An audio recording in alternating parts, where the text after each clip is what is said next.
keys, man. The key to self-care. The key to this mental health shit. I think I got the keys, man. This is Roxx Alott. No, that's not how this works.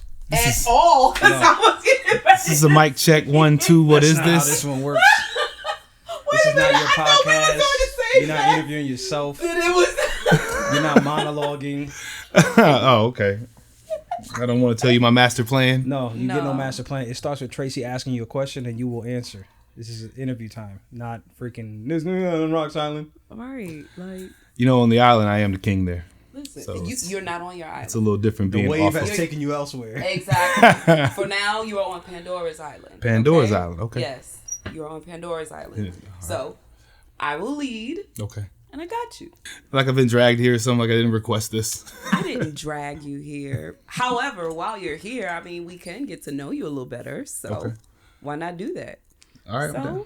welcome, Roxx Alott. How are you? How you feeling? I feel good, especially being introduced as Roxx Alott. Like that's a dope feeling too. That's dope. Yeah, That's dope. You That's like dope. that? Okay, that's the full name. Let's make sure. That's who's speaking here. That's who's speaking. Yeah, I'm that's what speaking this. to Roxx Alott. That's what this interview is about, for people to get to know Roxx Alott. Okay. Yeah. Alrighty, where you from? From Virginia Beach / Norfolk. I grew up in Virginia Beach and moved to Norfolk as an adult. My family's from this whole area, so Norfolk, Virginia Beach. 757, stand up. There used to be one city, but I won't get into the history of that now. That's a long story of white flight from Norfolk. Yeah, it was the whole thing about segregation and them wanting to. Yeah, but we'll talk about that. That's all right. Okay. So you're from here, and I see you pick up a mic every now and then. Yeah, I mean, growing up, my brother always rapped. Okay. And he's 3 years older than me. And I used to want to be cool to my older brother. And so first I started off just learning all the Wu-Tang, all the Nas, all the Biggie. So I was like 8, 9 years old being able to rap all the Wu-Tang lyrics, all the Nas lyrics, real young. But what I started doing was just kind of substituting words in for other people's raps. Mm-hmm. And eventually it became my own rhymes. So your brother was the gateway drug. Yeah. He's the greatest rapper of all time. So just trying to be down with him is how I started rapping, basically. So one of the reasons I started doing it as an adult even more was because I wanted to kind of explain to people how dope my brother is. And so that was kind of one of the things that got me into it, was like, okay, I'm going to kick in the door and I'm going to show everybody you and put you on next, because you was really the one. Like, he feel like he's Biggie and I feel like Diddy in some ways. I should say it that way. Okay. All right, Diddy, I got you. Nah. So what makes it stick? What makes it stay? The music or just making music? Both of them.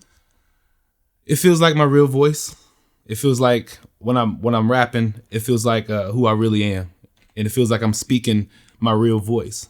Like when I'm talking like this, I'm really, really careful with my words and very deliberate with my speech. But when I'm rapping, I end up saying things I didn't even know I was saying. I didn't even know I was feeling. And it's just it comes out between the lyrics and the music, just kind of comes out. And when I listen to my music, I hear my real self. I hear my inner thoughts when I'm listening to my song. So it's like, oh, that's who you are when you hear that music.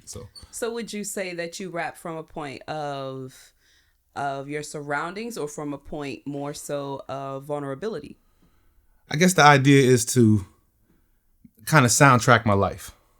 It kind of helps to make music about what's happening, because it gives you a perspective and it allows you to kind of step back and look at yourself. It used to be that I couldn't make music when I was in the middle of things, because I was just kind of in the middle of it. I didn't have enough perspective because I was going through it. But over time, I've been able to use music to separate myself from those moments and be able to process in those moments. And not to go too far, but that's kind of where self-care came from, is just being able to separate myself from what I was going through so I could step back and kind of look at it and analyze it and kind of process it better. Okay, so when you talk about the middle, what does the middle look like? If you use that as your motive in order to do your art, perfect your art, what does the middle look like? What was the middle for you? At first, it would just be, I guess the middle would be whenever I was going through a tough time in my life. I couldn't do music. I had to wait to kind of get over that tough time. I had to kind of deal with it. If it was a breakup, if it was a job loss, if it was a house loss or something like that, I had to go through that and get myself back to a better space mentally, and then I can make music about it. But it took me a long time to kind of evolve from that, because I wouldn't make music for years because life sucks sometimes. So like there will be a couple years, 2 or 3 years would go by and I wouldn't make a lot of music because I was just dealing with a lot of shit. And so when I got through it, I'd go back and make all this music about it. But recently in the last several years, I've been able to kind of use music as my way of getting through those tough times. And it took a long time to get there, but it feels dope to be there. So would you say that those separations and those gaps made you more hungry to produce music when you got more comfortable, or?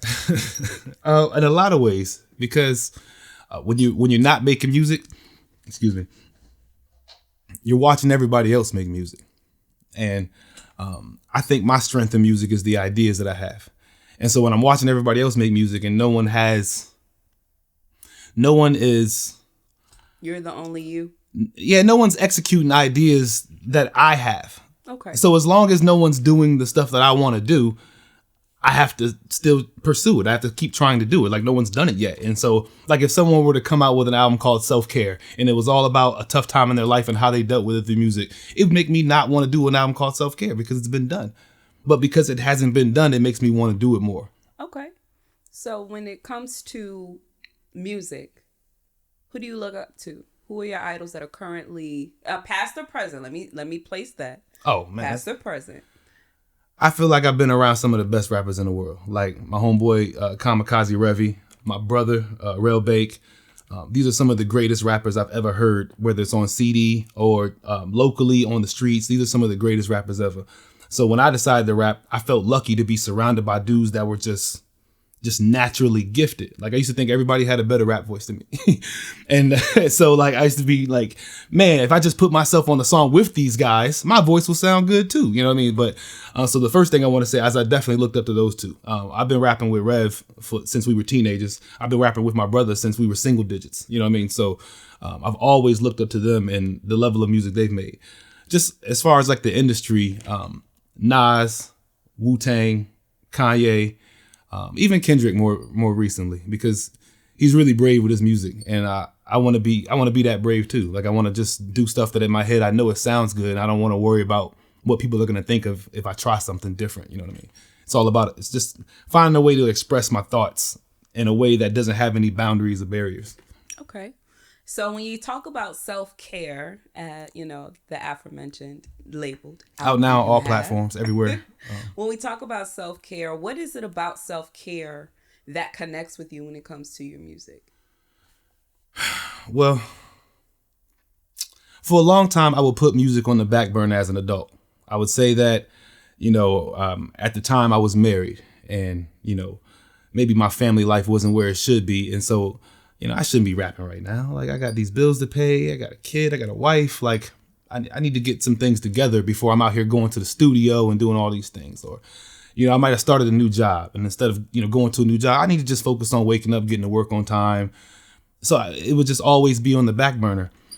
But, quite frankly, after I got out of a relationship and I kind of had more time to myself, I was able to remind myself of how happy making music makes me. And then that's how I learned to kind of make music through the stuff I was going through, because I kind of needed a carrot. I needed something to kind of strive for that I could just kind of focus on. Because like I tell people, life sucks. It sucks all the time. You really have to find the shit that gives you a spark in life, or else you're just going to live and die, And so very true. I found that music was that thing. I didn't need to go anywhere. I didn't need to do anything. I could just turn on a microphone and just speak and say how I was feeling into a microphone. And that gave me that spark, that dopamine hit, that therapy, that instant therapy. Like if you can make therapy a piece of candy, that's what music was for me. Like I just take a bite of that and it's like, it's like a little sugar rush. It makes you feel good. Before that, I would just buy shoes. So I traded buying shoes for making more music. Yeah. Retail therapy was a real thing. So I traded retail therapy for audio therapy. And like I said, I had more time to myself. So I was able to kind of just start messing around with the music more and literally just trying to make music in moments that I usually wouldn't try to make music in. Okay. And it turned out pretty dope. That's what the project Days Before that I did, that's where that came from. Okay. So do you feel when it comes to listeners, one thing that I believe music is made and it finds who it needs to find. Okay. So do you feel your self-care is something that is missing from a lot of people, that a lot of people generally don't get out of music, or Do you feel like your self-care is more of a letter to yourself, or who is this album for? Is it really for you? Is it for the people?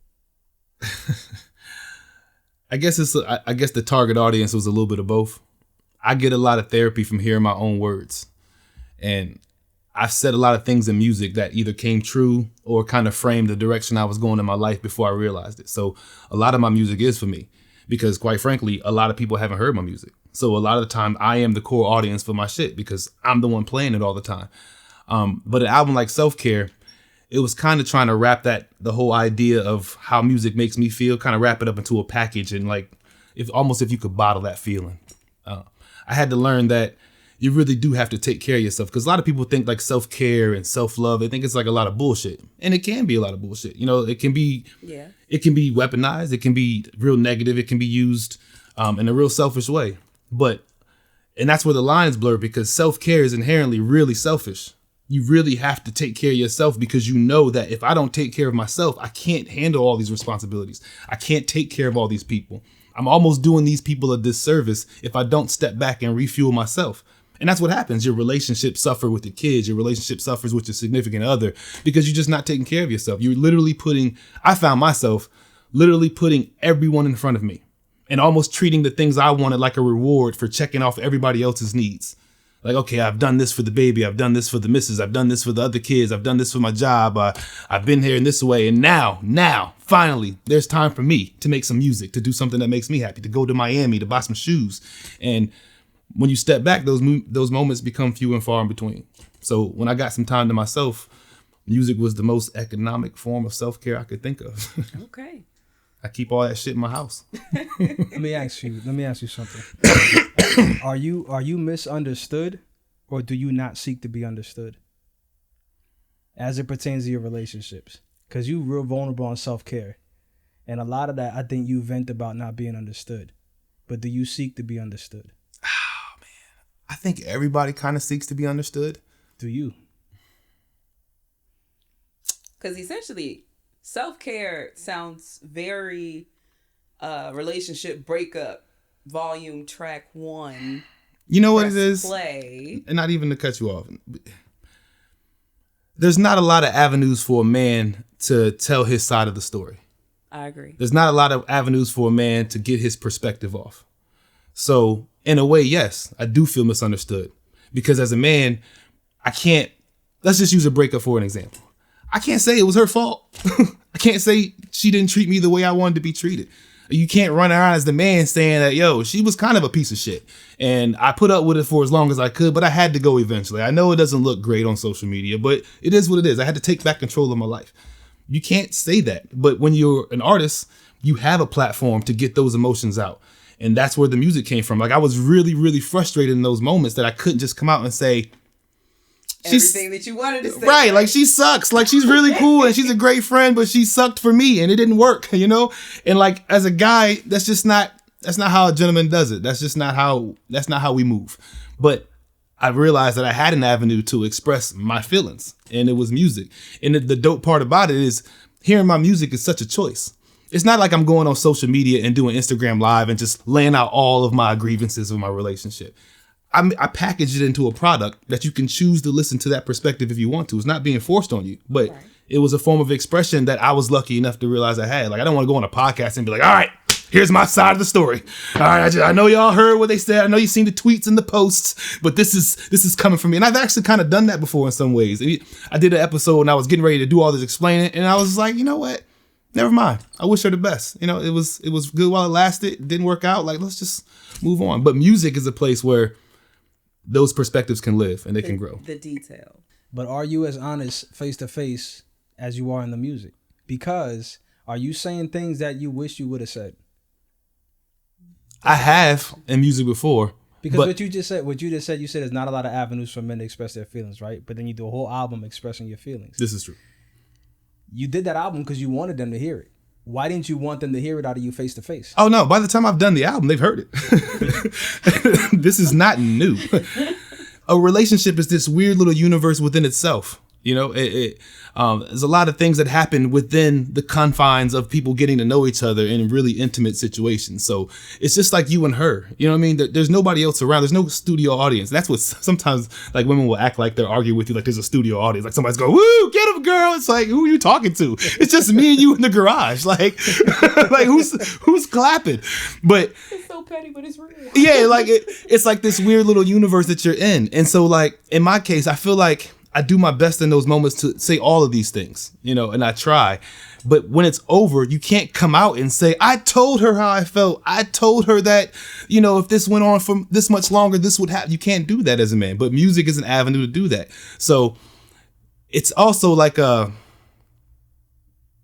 it's dope because you can say a lot of things in music that you don't even expect people to catch, you know, like just the details, like you were saying. They're just details that you can put into music that allow you to say things that if I sat here and told you this story on camera and said, this is what happened on camera, that's really uncouth. Like, you shouldn't do that. Like, what kind of guy's going to sit there and just do all this? But in a song, certain details you can get off. And then when I hear it back, I'm like, oh, yeah, it was 3 o'clock in the morning. And I was barefoot. You know what I mean? Like, you did have me out there crazy. So, you know, just stuff like that. But music allows me to be more vulnerable. It allows me to say things that aren't as deliberate as I would when I'm just talking regularly. I'm going to challenge that point, though, because the beat is not going to challenge what you're telling. See, in Spanish, we got a saying that in English would roughly be translated to a page will take whatever you put on it. Mm-hmm. The page will take whatever you say to it. Right. History is written. And it won't respond, though. History is written by the winners. No, but in this context, what I'm saying is whatever you put over a beat, there's not going to be a counterpoint to it. There can be. The beat will just accept it, though, like in that moment. Right. So and that energy, that release, right? You get to put like a period on a subject that might not have a period at the time, where a woman might be able to say, nah, this isn't over. Like, this is not the way it was. That's the beauty of music, because it's over. Like, this song's going to end, just like that relationship did. Okay? Like, it's going to come to an end. I'm putting a period on this. Period. Now, a woman has her avenue for recourse. She can do all types of things to say her side of the story. But in order to disagree with me, you have to listen to the music. You have to hear it to disagree with it. And that's kind of the idea about putting those details and those stories into the music, is that, hey, if you're going to disagree with it, at least you're listening to it. But you have to hear it to disagree with it. So until you've heard these words, you can't disagree with it. Like this interview, for example. If you see this, you can disagree with what I'm saying, but you have to be watching this to have an opinion. So if you're not watching this, then how can your opinion matter to me in this moment? What's the most vulnerable point on the album? Oh, man. There's actually a lot of vulnerable points on the album. Like in Summertime Cookout 4. Oh, no, excuse me. In Self-Care, the beginning, the first song, when I said I was driving away, trying not to cry, there was a moment where I was literally going on a road trip to kind of deal with some stuff I was going through last summer. And the further and further I got away, heading a direction I'd never been before, like the knot in my throat, just the anxiety and just the fear. I didn't know where I was going. I didn't know where I was going to end up. I didn't know how long I was going to be gone. And so every time I hear that line, it literally reminds me of how thick that knot in my throat was when I was driving, I-85, heading south toward Atlanta, towards Charlotte. I went south through Charlotte, Atlanta, Birmingham, Jackson, Mississippi, Shreveport, Louisiana, then to Dallas. I ended up in Dallas before I started making my way back this direction. And so that moment was a real vulnerable moment for me, because whenever I think about it, it literally puts me in the front seat of my car during that road trip. But Tuxedo Mask, it was built to be the final song on the album. Mm-hmm.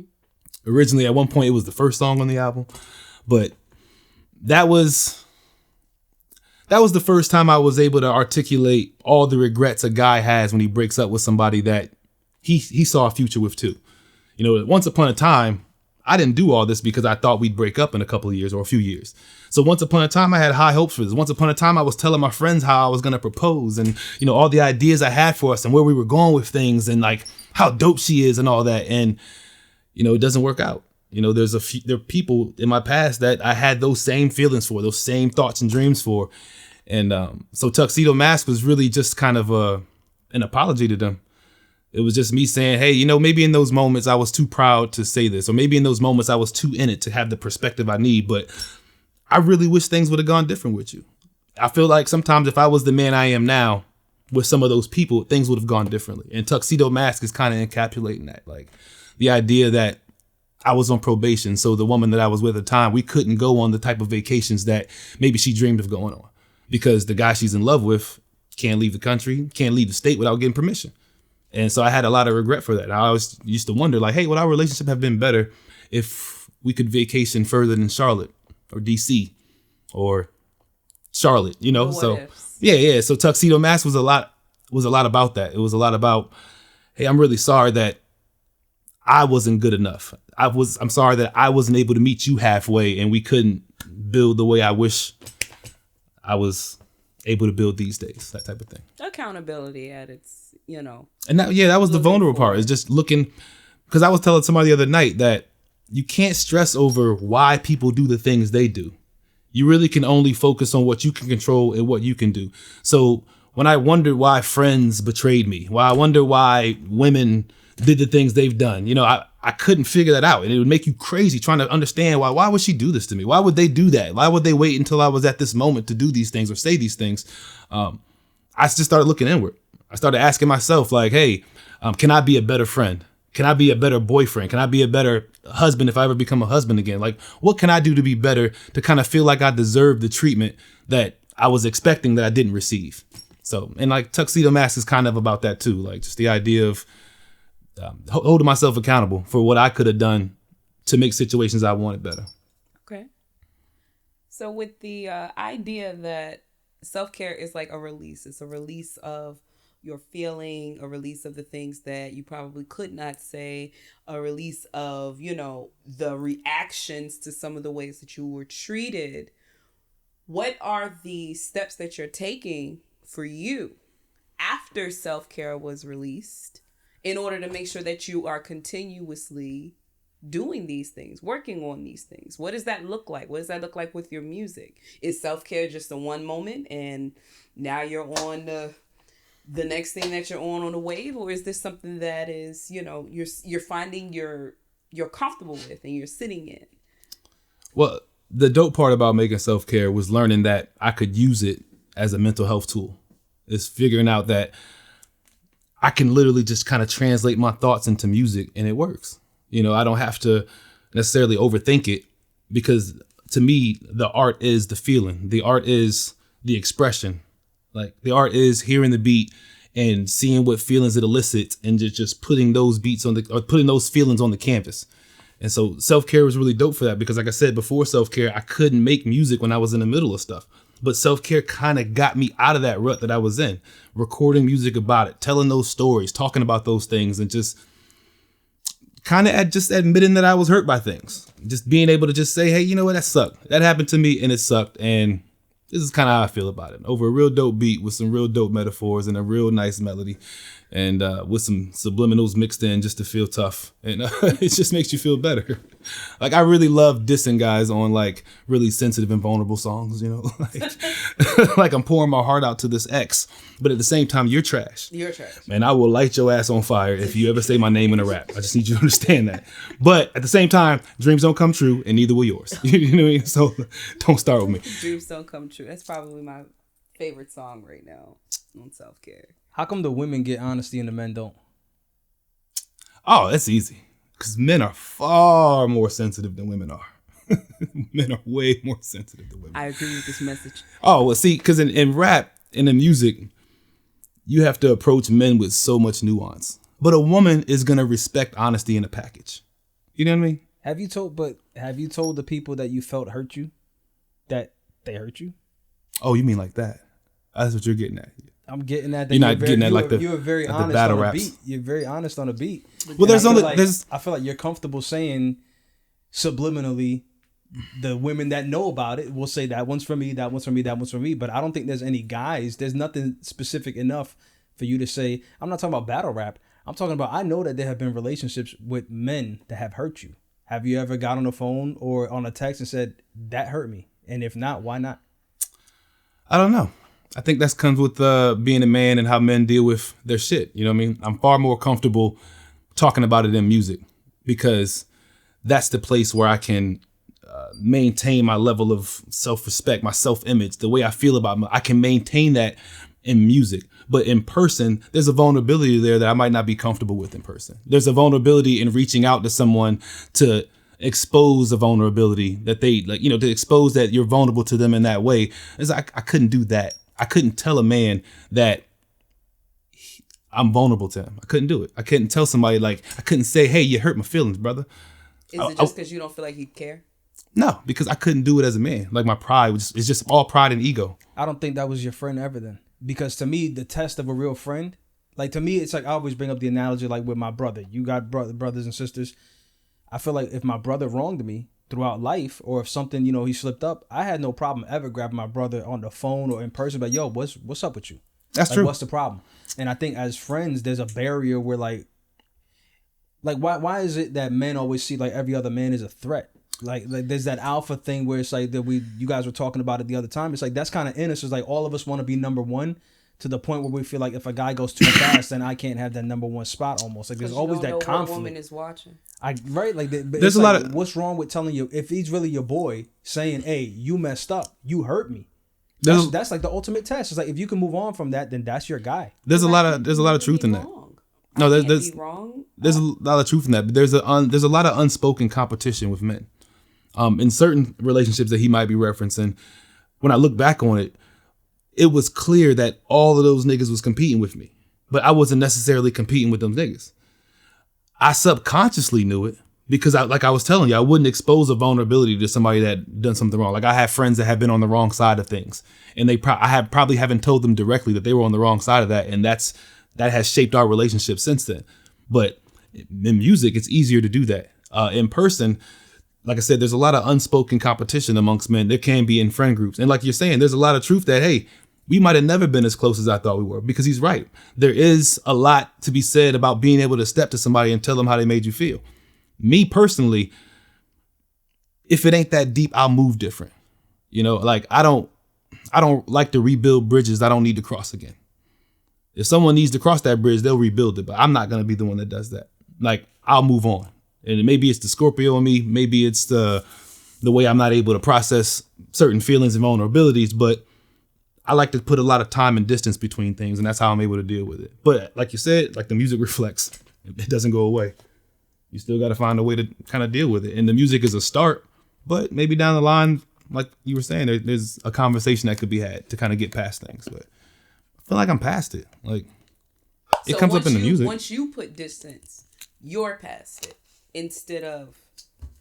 It always feels like they're lost. Like I look back, I don't ever feel like I've done anything wrong. I don't look back and say that I could have been a better this. I could have done this differently. I never look back and have those regrets. I've had regrets in relationships before, but certain friendships I moved on from, it was no regrets. I know how I was there for you. I know when you could call me. I know how you could count on me. And then when I look back, I don't feel that same level of reciprocation. So I don't feel like I'm missing anything. I move on like, hey, I was who I was supposed to be.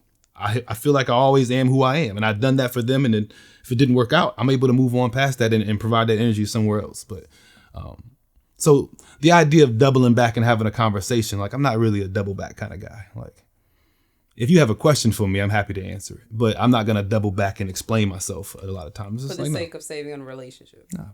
It's great musical content. It's great for music. But in real life interactions, it's like I think closure's a scam. There's no such thing as closure. Like nobody owes you that. Nobody owes you a final conversation. Nobody owes you an explanation that you can process so you can move. Nobody owes you that shit. Deal with your shit. You know what I mean? Like people can do what they want to do. They don't have to explain themselves to you so that you're able to move on. And that's a scam that I've been caught into. So if you have a question for me, brother, hit me up. My number's the same. My Facebook's the same, but I'm not going to.